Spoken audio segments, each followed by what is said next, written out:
Buenas tardes, profe. Mi nombre es Luis Rodolfo Bedoya Taborda del curso 1101 y a continuación mi exposición sobre el Nikitin. Bueno, antes que todo hay que resaltar que Marx bien lo definió en donde tenemos sociedades que progresivamente van cambiando, ya que en estas se encuentran errores y se van refutando hasta que nace una nueva corriente, la cual se queda por encima de esta, luego le pasa lo mismo a esta y así sucesivamente, como un tipo de escalones en donde como último escanal y como el de la actualidad hasta el momento es el comunismo como la mejor sociedad que podemos tener. Entonces, ahora sí, empecemos con la exposición de Nikitin, en donde como primer capítulo tenemos los modos precapitalistas de producción. Bueno, ¿qué es esto? Bueno, pasa y acontece que en las sociedades primitivas la gente trabajaba para la comunidad.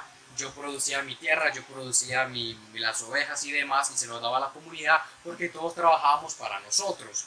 Pero luego se empezaron a hacer muy grandes, la gente ya empezaba a ganar como autonomía frente a lo que ellos producían y además de que surge el mercado, donde la gente se reunía a estas plazas para vender lo que ellos producían y así hacer unos trueques, porque aquí todo era con trueque. La cuestión es que también nace el oro, el cual era muy rentable, ya que yo no tenía que ir a rogarle al otro para que hiciéramos el trueque, sino que yo iba, cambiaba mis cosas por oro y de ahí me iba y compraba lo que yo quisiera. Y hay gente que se hizo muy rica, otras que quedaron en deudas porque sí hacían préstamos en este entonces ya. Entonces, como pago, y se iban de estos y entregaban su fuerza de trabajo, se entregaban ellos, además de que también habían guerras y se quedaban con prisioneros. He aquí que surge el escalón número 2, que es el esclavismo, en donde la esclavitud es, nace la explotación del hombre por el hombre. La gente ya no tiene autonomía sobre ellos mismos, pues los esclavos, y unos pocos se quedan con todo. Tenemos de ejemplo a Egipto y a Roma, en donde son muy ricos y muy poderosos y de todo a costa de todos los demás trabajadores. Gracias a unas revoluciones y demás vainas, es donde llegamos al feudalismo, donde los reyes son considerados como los dioses y también hay jerarquía, ya se empezó a clasificar a la sociedad y tenemos a los clérigos del ejército y demás, y bueno, la cosa. Y ya no hay esclavos, sino que hay campesinos, en donde los campesinos son libres, entre comillas, y producen para ellos mismos. Eso sí, ya no era como lo había prometido, sino que producían para ellos mismos. La cuestión es que tenían que entregarle gran cantidad de lo que producían a los reyes y apenas si podían comer y vender unas cuantas cosas.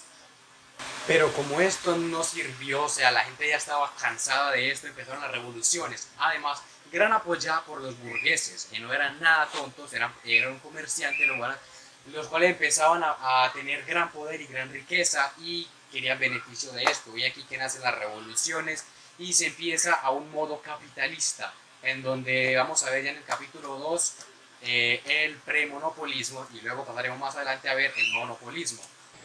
Muy bien, para el capítulo número 2 podemos encontrar la producción mercantil. ¿Qué es esta? Bueno, en ese entonces todo se volvió mercancía. Además de los productos que ya habían, la fuerza de trabajo se podía comprar. En donde gracias a podemos diferenciar entre la producción simple y el capitalista, ya que la producción simple es donde el pequeño productor o el pequeño artesano vendía sus productos o los hacía, mejor dicho. En cambio, gracias a lo que he dicho anteriormente, los capitalistas con la propiedad privada tenían medios de producción los cuales le otorgaban el poder de que todo lo que producieran, esos medios de producción, o sea, digamos que yo hacía que alguien trabajara por mí tanto tiempo, yo le pagaba, etcétera, pero todo lo que él produciera, todo era para mí, lo cual yo lo podía vender y obtener grandes ganancias.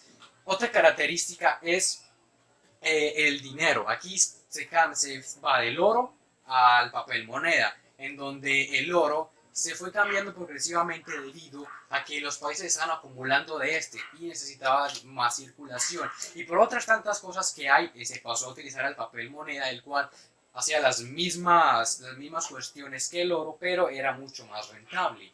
Y si se preguntarán por qué el oro, por qué el papel moneda no se producía en muchas cantidades y se le daba a gente de los pobres y demás, no, porque la cantidad de dinero que genera un país o que se imprime es debido a esta fórmula que vemos a continuación, la cual nos dice que la cantidad de dinero, todo dependerá de la circulación que se haya de este. Me explico. si el dinero, si una moneda hace tantas paradas en todo el país, tiene una respectiva circulación durante un tiempo definido, eso es lo que permitirá, y bueno, con otras cuestiones, definir cuántos billetes se debe de imprimir debido a esta circulación. Mientras más circulación haya, menos dinero se va a necesitar imprimir.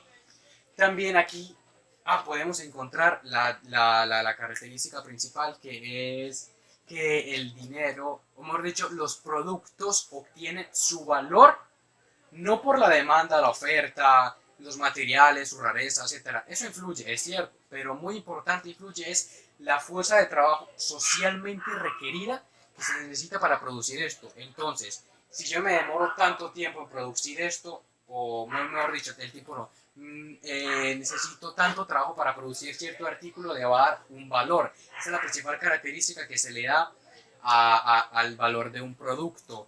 Y por eso, si hay medios de producción y demás, para que lo que permite si un precio sea alto o bajo es cuánto trabajo requerido. Si yo tengo máquinas que me otorguen menos tiempo de trabajo o menos trabajo, entonces volverá más barato los productos y de esa forma voy a tener más ganancias.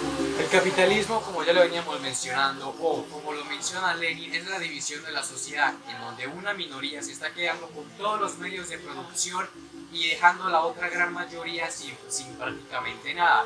En donde la minoría, al obtener todo esto, ¿qué le toca a la otra gran mayoría, que es la sociedad, por dicho el proletariado? Le toca vender su fuerza de trabajo.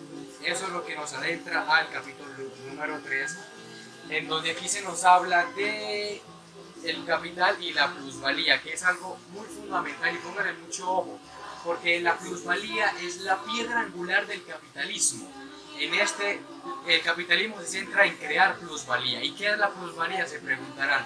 Pues la plusvalía es la ganancia, pongámoslo así. Si yo me demoro, si yo creo un producto y vale cierto porcentaje de dinero, si yo lo vendo en un porcentaje mayor, ese porcentaje de ganancia es la plusvalía, es lo que me queda para mí.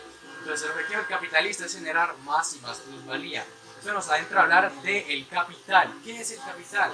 Bueno, es como de la fuerza de trabajo. Mejor dicho, para que me entienda mejor, dividámoslo en dos. ¿Qué es? El capital constante y el capital variable. El capital constante es el dinero que el capitalista ha invertido en maquinaria, materias, medios de producción y demás, en comparación con el capital variable, que es el que nos interesa, en donde este es la fuerza de trabajo del hombre. E incluso hay una forma de calcularlo, ahorita se las muestro. Gracias a este capital variable es donde el capitalista puede generar ingresos, puede generar la plusvalía. ¿Cómo? Bueno, digamos que si una jornada de 10 horas, en realidad son 5 horas de trabajo los que se necesitan para generar la ganancia o para generar todo lo que ha invertido el capitalista. Pero pasa y acontece que la jornada dura 10 horas. ¿A qué se debe esto? Porque esas otras 5 horas adicionales, ¿qué es lo que están haciendo? Que el proletariado trabaje gratis para el capitalista. Y esa es la plusvalía, esa es la ganancia que tiene el capitalista. Incluso hay una cuota de plusvalía que la podemos ver aquí. Es para conocer qué porcentaje de plusvalía tiene una empresa. Entonces, como decía, los ejemplos de 5 horas. Entonces, si son 5 horas de trabajo necesario y los 5 horas de trabajo adicional, entonces se divide entonces en todos estos cálculos y nos da un 100% de plusvalía, que es la ganancia. Esto lo que genera es una explotación a la gente, porque además de estar trabajando gratis, pasa y acontece que los capitalistas quieren más y más plusvalía. ¿Qué quiere decir? Que van a querer que la gente trabaje todavía más. Eso va a generar unos tiempos de trabajo mucho mayores, 12 horas. Incluso había gente que trabajaba casi 14, 15 horas en los Estados Unidos por allá en 1900, 1800. Hay diferentes formas de este pago que pueden ser por medio del tiempo, como ya hemos mencionado, o por medio también de cuánta producción tenga un trabajador. Y eso es algo que da ventaja, porque si llega a que trabaje más que yo, me van a quitar el puesto y me voy a quedar sin nada. Esto lo que genera es que la gente se vaya cansando de esto y se vaya dando cuenta de que el capitalismo es algo que funciona. En el capítulo 4 podemos encontrar la continuación referente al capital, en donde aquí se nos aclara con más específica qué es esto del capital variable y el capital constante. en donde para conseguir el más plusvalía se necesita todavía más explotación del obrero, mientras este más trabaje y que el horario necesario sea menos, o sea, el horario que necesario para recuperar el dinero sea menos y el horario que hace, digamos así, gratis del obrero sea mayor, mayor será la ganancia. Y aquí que se dan todas estas injusticias de más de 12 horas de trabajo e inclusive que los niños y mujeres se les pague menos, haciendo que las empresas contraten a todas estas personas para pagar ese salario aún menor, generando un mayor ingreso para ellos. De todo esto lo que genera es el empeoramiento de la situación del proletariado, aquí como está el título del del título, en donde podemos encontrar, para que me entiendan mejor, la teoría inhumana de Malthus. ¿Este qué nos dice? Pues este es un sacerdote año 1700 por ahí, bueno, llegando a 1800, el cual menciona que la humanidad va creciendo progresivamente y que los recursos naturales no, esto van del contrario, van disminuyendo, ocasionando que la gente, haya gente que sobre, haya gente, pues que el planeta se vaya llenando y que toda esa gente pues divide el mundo por clases y que siempre va a haber gente que va a sobrar y va a estar en la pobreza. Y que inclusive, según este señor, las guerras, las pandemias, las enfermedades y las matanzas son buenas para que la gente disminuya, generando que haya como una mayor rentabilidad en los recursos naturales. Lo que por cierto es falso, porque este señor se guía de unas estadísticas que no se sabe de dónde las sacó. Es más, inclusive la burguesía de este entonces se apegó a estas teorías y antes la seguía mejorando y sigue diciendo que es verdad y que es verdad, porque según esta era la forma de vivir, sabiendo que cosas que no son. Esto lo que provoca es que el pueblo se vaya dando cuenta que todo esto es mentira y que la única forma de salir de todo esto, porque ya se estaba generando un ejército de los sin trabajo. Sin trabajo es gente que no tiene capacidad de ir a pedir trabajo, ya que como son tanta gente la que busca un mero trabajo, los capitalistas entonces hacen las condiciones todavía más desfavorables y entonces la gente solamente le toque decir sí a cualquier trabajo que encuentre, porque si no alguien más viene y se lo coge. Entonces la gente se está empezando a dar cuenta que la única forma de salir de esto es por el método revolucionario. Bueno, para continuar con el capítulo 5, podemos ver de antemano sobre los préstamos o los famosos créditos. Estos se dan en gran auge en el capitalismo de 1800 aproximadamente, donde aquí se empieza a dar bastante debido a que había aquellos capitalistas los cuales necesitaban dinero para iniciar un negocio o simplemente para retomarlo o lo necesitaban por cualquier cuestión. Entonces lo que hacían era pedirle dinero prestado a otro capitalista y este se lo daba a cambio de que después de un tiempo de acordado por ellos, cuando este tuviera ganancias, el que hizo el préstamo tiene que devolverle el dinero, además de un porcentaje referente a lo que le prestó, y este porcentaje lo saca de la ganancia de él. Bueno, otro tema a cuestión a saber aquí es sobre el comercio interior y exterior. Hablemos del interior, el cual se puede dar al por mayor, en donde el comerciante, el capitalista, perdón, lo que hace es venderle a los comerciantes a un precio más bajo. ¿Esto por qué? Porque no solamente producir el producto es lo que da el dinero, no.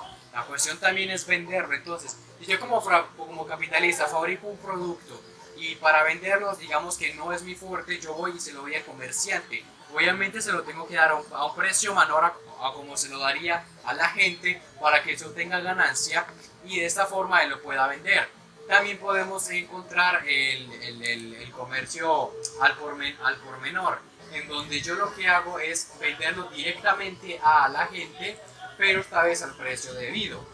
También está el comercio exterior, en donde ya aquí se dan las exportaciones. Un capitalista vende sus productos a otros países y esto es muy ventajoso porque además de incrementar en gran medida sus ganancias, y más que todo porque los capitalistas se van a los países subdesarrollados porque allá pueden vender sus productos a precios más altos, además de que las importaciones o los materiales primas que se venden en esos países subdesarrollados es mucho más económico, lo cual genera una gran rentabilidad.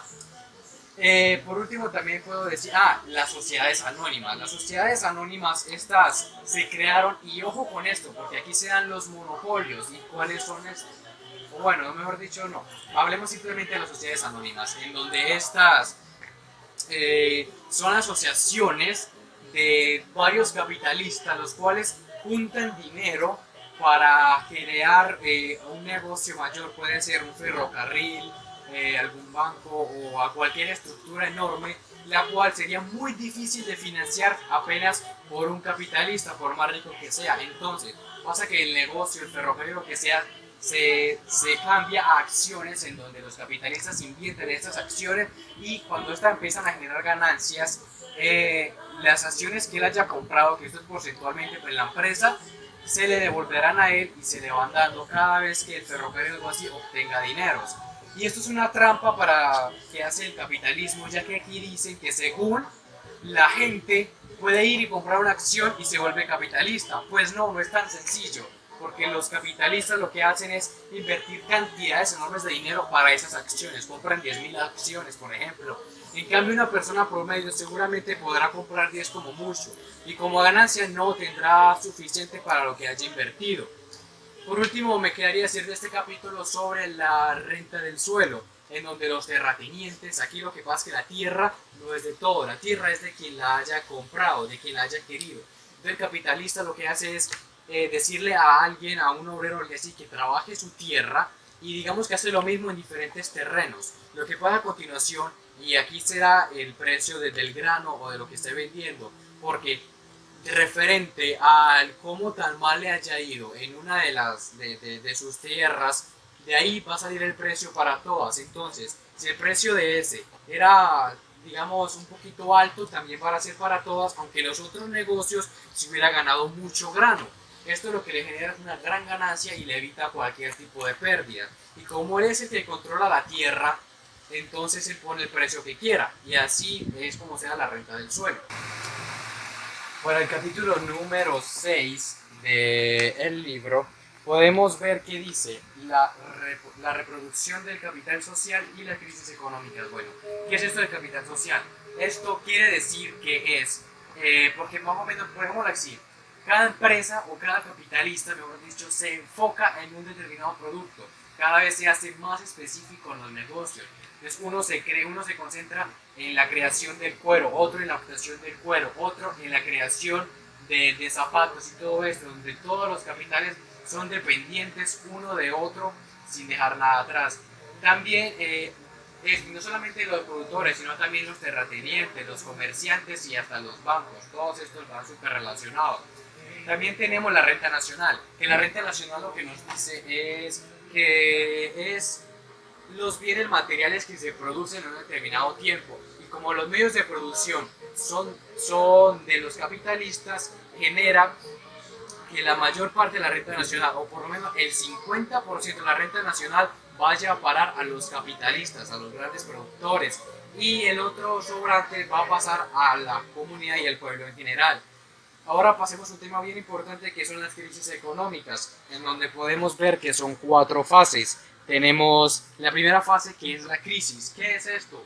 Que digamos que hace falta zapatos, no, hace falta sombreros, y entonces varios capitalistas se dan cuenta de esto. Entonces ellos empiezan a crear fábricas y a concentrarse en hacer sombreros. Entonces lo que pasa es que por la gran cantidad de productores de sombrero en comercios no se hace rentable y tienen que bajar los precios. Esa es la primera fase. Luego proseguimos a la depresión, en donde además de los bajos precios empiezan a quebrar las fábricas, gente queda despedida, hay pérdida de dinero, el desempleo, y todo esto debido a que muchas fábricas tienen que romper porque tienen mucha competencia. Como tercero tenemos a la reanimación, aquellas fábricas que lograron invertir, lograron bajar sus precios, o mejor dicho, lograron sobrevivir a la crisis económica, hacen que estas vayan creciendo poco a poco y vayan otra vez recobrando su voluntad y su independencia de las demás. Por último, que por cierto son pocas, por último tenemos el auge, en donde aquí ya las pocas empresas que quedaron se quedan como con el monopolio del comercio y se siguen manteniendo. Esto pasa muy a menudo en el capitalismo, porque hay una mano invisible que es la que controla el comercio, y esta mano es defectuosa, ya que como no tiene un control en específico, todo se genera por medio de estas crisis y es algo peligroso o no es bueno para la sociedad en general, debido por esos grandes bajones y subones de todo. Ojo que hay que hablar muy en claro sobre el capitalismo monopolista o imperialismo. ¿Qué es esto? Mucho cuidado porque yo lo mencioné al comienzo del video en donde decía que aquí se dividía el capitalismo en dos, el premonopolista y el monopolista. Básicamente acontece que los monopolios son, para que me entiendan mejor, sociedades anónimas donde los capitalistas que producen, por ejemplo, zapatos, se juntan entre ellos los más poderosos y se fusionan generando una empresa que es mucho mayor, los costos de la producción bajan bastante, lo que hacen es que ellos se quedan con el monopolio, y ahí el nombre, el monopolio de la producción de este producto, y hace que la competencia quede totalmente arruinada, o sea, el libre comercio ya queda muy difícil, prácticamente se está ahogando con esos monopolios, ya que todas las empresas se juntan para que solamente ellas triunfan y se quedan con todo el monopolio del comercio. Para el capítulo número 7 podemos ver los principales rasgos económicos del imperialismo. ¿Cuáles son los principales rasgos? Bueno, entre ellos podemos ver que existen diferentes sociedades, las cuales pueden ser entre carteles, sindicatos, trust o consorcios, los cuales tienen diferentes formas de realizar sus negocios y demás, pero al fin y al cabo el objetivo de estas es generar plusvalía y generar una ganancia. Hablemos de una de las principales características de los monopolios, y es que debido a estas, incluso no solamente se quedan en su país, sino que hacen monopolios. Como tienen competencia además con otros países, su objetivo es evitar que estos países lleguen y hagan importaciones a sus países, generando una mayor competencia. Así que para solucionar esto, lo que hace es generar más monopolios con otros países extranjeros para que sí se unan y controlar y tratar de controlar el total de todo el monopolio del producto. Claro, hay quienes dicen que con el monopolio la competencia, la libre competencia queda totalmente erradicada, pero no es cierto. Por más que sea, siempre va a haber una competencia, aunque es cierto que ya es muy difícil debido a que estas empresas se quedan con todo. Hablemos un poquito de la oligarquía financiera. De la característica de los monopolios es que hay capitalistas o hay gente las cuales, y gracias a su gran dinero y a sus grandes capacidades, no solamente se están quedando con puede ser la renta nacional o con todas las ganancias y demás y la explotación, sino que además ellos están quedándose en puestos políticos muy importantes, los cuales definen al país, y esto prácticamente son los que controlan al país. Es más, hay capitalistas los cuales ocupan más de 5 rasgos importantísimos para el país. Podemos encontrar también que los países hacen, o mejor dicho, los países no, los capitalistas realizan préstamos a otros países, los cuales esto le piden cierta cantidad de créditos, pero lo importante aquí es que también hacen capital exportado. ¿Qué es esto? Que la gente llevan capital a otros países, más específicamente a países subdesarrollados, en donde aquí empiezan a crear ferrocarriles, empresas, fábricas y demás, las cuales, gracias a que los países están en subdesarrollo o están en meta de desarrollo, la mano de obra es muy barata, y gracias a que el capital variable es muy barato, hay mayor cantidad de plusvalía. Además de cómo esta gente controla los medios de producción, además de los países subdesarrollados como los mismos del país, hacen que el precio ya no sea como anteriormente, que era el libre comercio, que el precio lo generaba la mano invisible esta que les conté la otra vez, que es la que controla el comercio, sino que ahora el precio lo dan los monopolios, ya que como estos controlan todo, lo que hacen es poner el precio que se les da la gana, dándoles una ganancia mucho mayor. Y una excusa para ellos ir a otros países y meterse a empresas, ganar sus recursos naturales y demás, es con la excusa de que lo que ellos hacen es ir, civilizar a la gente, darles educación, darles ganancias y demás, pero no, lo que en realidad está sucediendo es que ellos lo que están haciendo es robarse de sus materias primas y de su fuerza de trabajo. Muy bien, por último acabaremos con el capítulo número 8, el lugar histórico del imperialismo, la crisis general del capitalismo mundial. ¿Qué es esto? Bueno, esto nos da tres cuestiones a saber. ¿Qué es? El imperialismo es el capital monopolista. No lo voy a repetir porque yo lo dije antes. Aquí se controla el monopolio de los productos, evitando libre competencia y todo lo demás mencionado.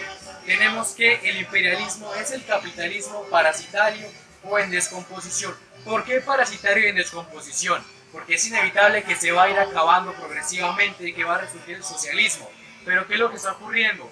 Que ya las capitalistas ya ni siquiera se están preocupando por el desarrollo, por la competencia, por la mejora de habilidades, sino que incluso compran renovaciones, ideas nuevas y demás para guardarlas, ocultarlas, ya que ellos controlan el monopolio y quieren evitar toda competencia. Y por último tenemos que el imperialismo es el capitalismo agonizante. Agonizante porque se van sumando cada vez nuevas formas de explotación al proletariado y a los trabajadores, y la verdad es que la gran cantidad de gente que está afectada por esto se está dando cuenta lo que va a evitar a la derrota, lo que va a hacer a la derrota del capitalismo. Ahora hablemos sobre el socialismo.